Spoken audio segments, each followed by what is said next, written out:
How are you? Welcome again. More Hungarian. No, don't turn off your set. You have not seen this show. Today, our Hungarian friends are our immigrant ancestor group. But their food is so good, and their culture is so colorful, and they're so brilliant, that I had to do 2 shows on them. Now, if we didn't do 2 shows on your culture, don't write me and complain. I'm just hopped up on Hungarian culture. Fascinating people, and I can't quite explain why they're so unusual. But if you look in the map, you can see that Hungary is right in the middle of other Eastern countries, Romania, Yugoslavia, Czechoslovakia, Austria. See a lot of Slavs about, but they're not Slavs. They're descendants from a most interesting tribe called the Magyars, which came into the land just after the fall of the Roman Empire, 400 AD. So that's 1600 years ago. And these are the people who gave birth to what we now call the Hungarians. Following the First World War, some of you kids don't understand that we've not done much about the wars except succeeded in numbering them, you see. But anyhow, when the Second World War was over, the First World War was over, they began coming to this country. Communism rose, and the immigrants that came here were just fascinating people. Hungarian Americans. Listen to this. I've just got some fascinating things to tell you today. Hungary, by the way, was the first country in the Eastern Soviet bloc to lift the Iron Curtain. Now, that is no small matter. That's a very important matter, and we should salute them for that. I remember when it happened. I hope you do. Well, the first immigrant that came to this country was probably a fellow by the name of Stryker, who was on board with Leif Erikson. That is 1,000 years ago, and he came to this country. He didn't live here long. I think he drowned off the coast. But anyhow, following this, a lot of Jesuit missionaries came during the 1600s, Protestant dissenters, some explorers, and a fellow by the name of Colonel Michael Kovács, who was a great horseman, established what we call the U.S. Cavalry. And he established it during the American Revolution. He was Hungarian. Augustin Harasi brought European grapes to the Sonoma Valley and started the American wine trade. He was Hungarian. And in our time, Joseph Pulitzer, the newspaper man, he was a Hungarian. And he was the one who thought up the idea of covering sports and putting it in the newspaper. We'd never done that. And then he came up with the idea of putting comics in the newspaper. We'd never done that. And then he came up with using illustrations in the newspaper. We had never done that. The Pulitzer Prize now for literature and for great reporting is just one of the great treasures of the American literary circles. He was a Hungarian. Or the physics, the physicists and the physics. The atomic research that was done was primarily due to Hungarians. And the supersonic flight, the radio telescope, holographs, the long-playing record, colored television, all Hungarians behind them. And in the movies, remember Zukor and Fox, the biggest moguls in all of Hollywood? They were Hungarians. And others, too. You remember the Gabor sisters? How could you forget?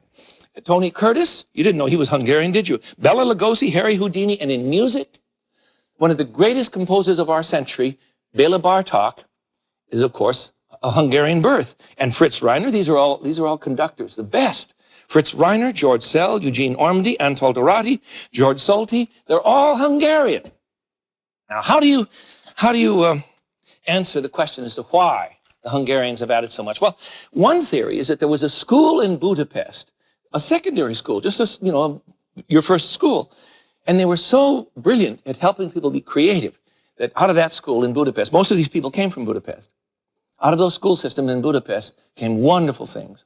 Now, we've been to Budapest. Craig and I went to Budapest to look for food. Here's Craig looking at these are my home slides, so don't back off on me. This is the Parliament houses, it looks like a big palace. Wonderful, and I can't remember whether we're on the Pest side or the Buddhist side because the city was divided and then reunited just about 100 years ago. I think we're on the Pest side, but with my luck, it's probably wrong. In any case, I want you to see the markets. Look at the peppers. Aren't they gorgeous? Now, these dried peppers are paprika. You grind them up and make your own paprika, but of course, Hungarians aren't going to buy it ground. They buy it in the whole shell. She's been there for years and years in the market called the Tolbolkan market. It's a wonderful place. You've got to go. No, it's not expensive. Yes, you can go to Hungary.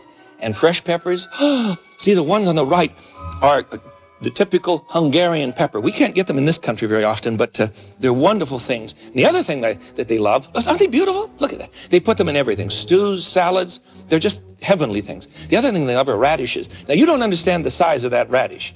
So Craig is going to demonstrate. He found, look at that. He found a bundle on the street. There's no shortage of food in this city. He found a bundle and he dared me to eat one. And so, of course, I do what I'm told.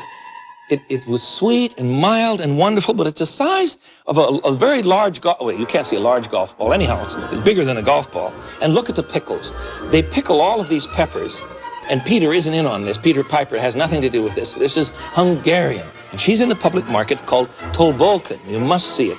This gal makes her own sauerkraut and peppers. She and her husband have been there for years. Look at it. Isn't it wonderful? Oh, so proud of this stuff. And the sausages that you find in that city, we saw no lines for food. Or maybe 5 or 6 people, maybe 10 people in a line, but not the kind of thing that you hear about in Moscow. Look at the sausage factories. Aren't they gorgeous? Got to show you one more. I just love it. I just love it. That whole city is filled with wonderful food, and the restaurants. Oh, you'll have a good time. I don't know what to say to you except that you must figure out a way to go. One of the things that you'll find, of course, will be peppers. And these peppers, these are the dried ones that they call paprika. Aren't they gorgeous? And you just grind these up. I just think they're beautiful things.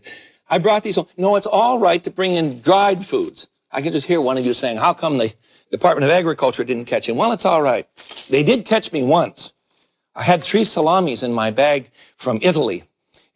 And this stinker at the at the airport in Seattle saw me get off the plane and knew who I was. So he walked up to me and he said, now you have to watch this. Can't bring in meats of any form, even dried one. He said, Mr. Smith, I know who you are. What have you got in that bag that's illegal? And I said, nothing. What do you mean? I didn't know you couldn't bring in dried sausages. They took my Italian sausages. Broke my heart. The other way that you can buy paprika is in big bags. Look at this. This is a kilo of paprika. Isn't that gorgeous? And if you look really closely here, well, you can't quite see that. It says Sag. This is the name of the village from which this paprika comes. On an American can, you see the same label. You see this? That's the village that tamed paprika and made it wonderful and sweet. Well, you just don't do anything in Hungary without paprika. I'll show you what I mean. First of all, I want to make some pancakes, Bologna style. We picked this dish up in a restaurant in Budapest, and it is so unusually good that I can't believe it. So let me show you how to make this. Come here, you. There we are. First of all, I've ground up about 1/2 pound of cooked chicken and 1/2 pound of cooked veal. I simply poached it in chicken broth. And now I'm going to add to that some gravy. And I've made paprika gravy the other day, so I hope you'll forgive me if I don't give you the recipe again. But it's lots of paprika and a good beef stock. Oh, it's heavenly stuff. You simply put that in with the meat. That's not enough. That's not quite enough. There we go. Put another one in there. There we go. That'll do us. And we'll stir that about. Now notice I'm using a metal spatula, so I'm going to spank myself. Don't ever put metal in your frying pans. You'll ruin them. How many times have I told you that, huh? How many? More than twice. So we'll warm that up. And while that's there, that's fine. We're going to use a kind of a cannoli wrapper, an Italian pasta thing. It's very, very easy to make. It's simply eggs and flour and a tiny bit of milk. You see, and you fry it just on one side. It doesn't even brown.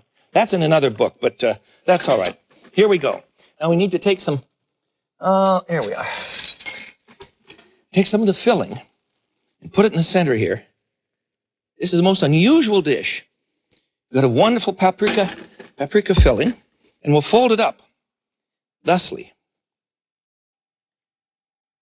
All right? And then we're going to put it in a frying pan. Now catch this. We're going to use a little lard in the bottom of the frying pan. Lard?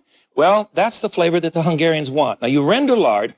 I showed you this when we did the Hungarian show a couple of weeks ago. You see? You render your own lard. You don't buy it. This is just good fresh pork. We're going to fry it just a tiny bit. We don't want to go overboard on these things. We'll put one in and let it toast a bit. Let me make another one. We have time here, I think. This is the most wonderful first course. It's an appetizer that you just wouldn't believe. We had them at a place Oh, I can't remember the name of the place. I don't remember what it was. Well, Craig will show up in a bit to help you, and he'll remind me which restaurant it was. Hope he remembers. All right, we just want to cook these for a bit, just to heat them up. I need a lid for this. Now, I hope I remember to take them out. Turn them on low here. We're just barely going to brown them enough to heat up the center. By the way, if you have a handle sticking out from the stove, remember to send all of your children to the neighbors. It means you haven't learned how to cook. Look at this one, you see? Look at this, look at this. Shame on me, because a little kid will come by, hit his little head on the... No, put all of the handles in. All of the handles on the stove go in, never out. You understand why? Very dangerous, very dangerous. All right, let's make a sausage.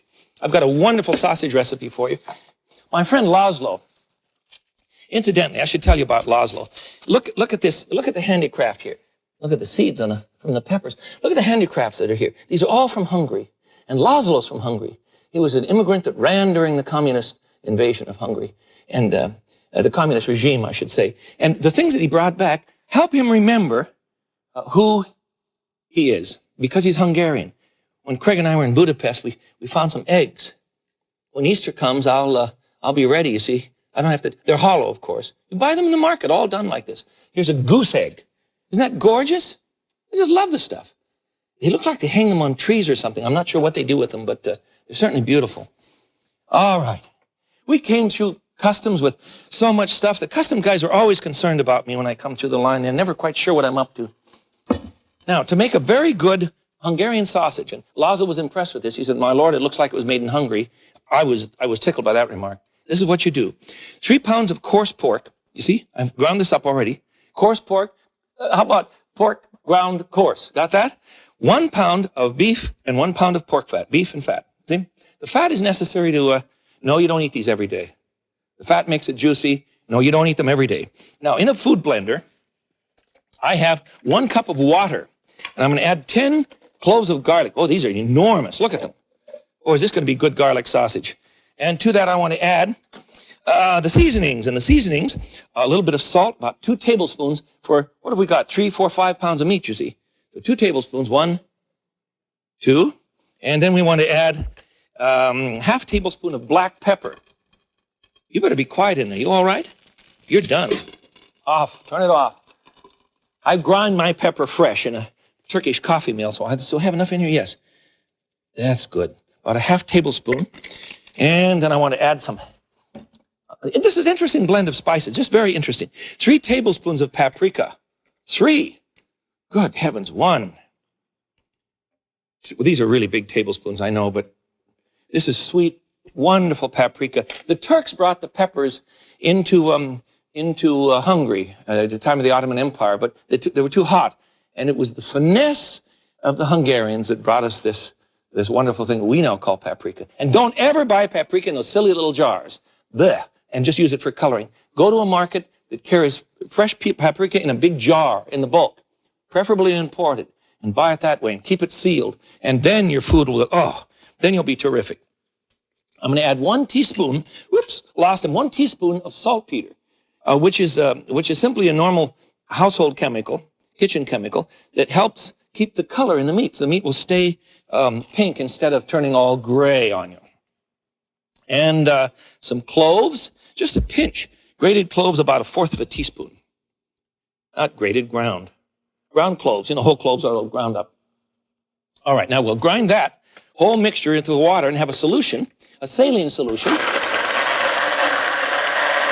Oh, look at the color. Isn't that incredible? I love it. We have a saline solution containing our spices and herbs, and garlic, paprika, a little bit of clove, some salt and pepper. There, be sure you grind it up long enough so that, see, that's fine. I don't see any lumps from the garlic. That really did the job. I love food blenders. I use mine just as often as I use my food processor. And mix this up. Mix it up. Now you can look at your hands. Isn't this fun? If you have a kid in the household, for heaven's sakes, when it's time to make this sausage, call him into the kitchen because he'll have a field day mixing this stuff. Oh, the smell. You see, people who think paprika has no flavor have not tasted good paprika. They've tasted that that dried out stuff that you buy in those little bitty bottles for $2. It's too much money, and it's not fresh. It doesn't have any flavor. The smaller the unit in which you buy your spices, the less flavor you're going to have. Remember that. The smaller the unit, because the flavor was in the jar that they took it out of when they put it in that little stinky bottle. Now, I've got to excuse myself and go wash my hands. This is a mess. I love it.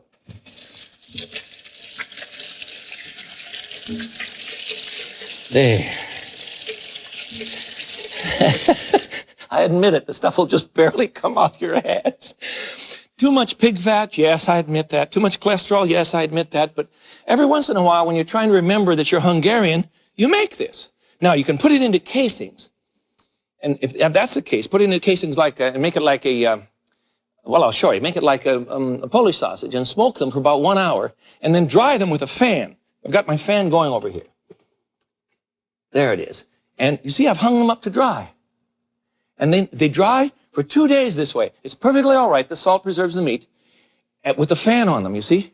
It works great. At the end of that time, let me get one here. At the end of that time, you can put them in the refrigerator and they'll keep for a good week or so. But they sit out for 2 days and dry after you've smoked them for 1 hour. Isn't that a beautiful sausage? Isn't that gorgeous? I've cooked one in a pan for you. Let me find him here and put him on a platter.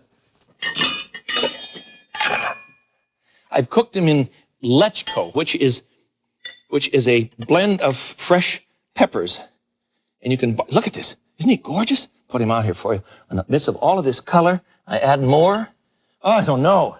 The place must explode just from color today. That's the sausage. You can also cook it with sauerkraut. Anything you want. You can put them in soups. The smokiness, oh, they're so good. Now, if you don't want to bother putting them in casings, simply roll them into little hand rolls and broil them and serve them with onions. Here we are. Isn't that beautiful? Oh, they're good. Hungarian sausages. All right. Now, I have so many things to show you. I can't believe it. There's a Liptauer cheese. We had this in a place in Budapest near the market. I didn't know what it was. I had to go home and do my research. It's cottage cheese that you drain for a couple of days, and then you mix it with paprika and ground caraway and a little garlic. It's just wonderful stuff. And it makes a whole meal, it seems to me. Gee, sausage. As a matter of fact, we did have a plate of sausage and a plate of Liptauer cheese. You've got it. I don't think I'm saying that right. I think it's Liptauer. Well, call me and tell me. I'm close. Craig, you've got a soup. Will you dish up the vodka soup? Yes, you heard me. Craig is going to dish up. What have you got in there? Well, let me heat it up real quickly here. Okay. It's a fresh tomato soup with onion, garlic, little chicken stock, and, of course, paprika. Of course. Okay, now you're going to put some vodka in that. That's what we had it. Where did we have that? This one came from... was it Postacos? It was either Postacos or Migrated. Migrated, yes. They were both great. Wonderful restaurants in that city. Fabulous. Okay, you add your vodka. How much are you going to put in there? About 3 ounces, a couple of shots. Okay, but the soup must be hot when you put it in. Very, very hot. This is not quite as hot as it should be, but the key here is to not cook out the vodka because you want to taste that a bit. All right. And if you're using good vodka, then it's going to be okay. That's Russian vodka. That stuff's Stoli. Oh, outrageous. Okay, vodka soup. We have a, well, you dished it up. I'm going to reach underneath, back behind you here. I have it. Oh, that's hot. I have a chicken cooked in paprika. Chicken paprika. There we go.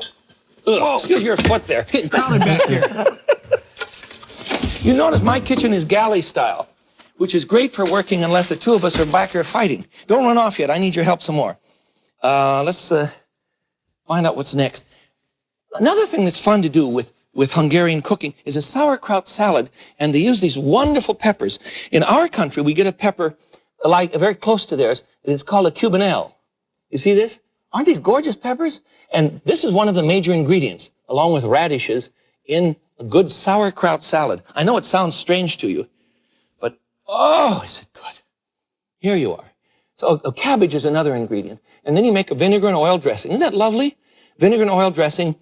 Here's the fresh pepper, you see. Vinegar and oil dressing, and of course, put some paprika in it, and then you've got it set. It's wonderful stuff. Now, I want to get the two bolkogni, the pancakes bolkogni out here, and put them on a platter. You see, the bottom is just a little bit toasty. See that? So you put that down, And of course, on the top of that, we're going to put some of this wonderful, wonderful gravy. I'm so proud of the fact that we figured this recipe out because it's very delicious. And it's not difficult to make. It takes some time. Ouch. There. A little bit on the top of each one. And then, of course, the other thing that they would do would put a dollop of sour cream right on the top of each one.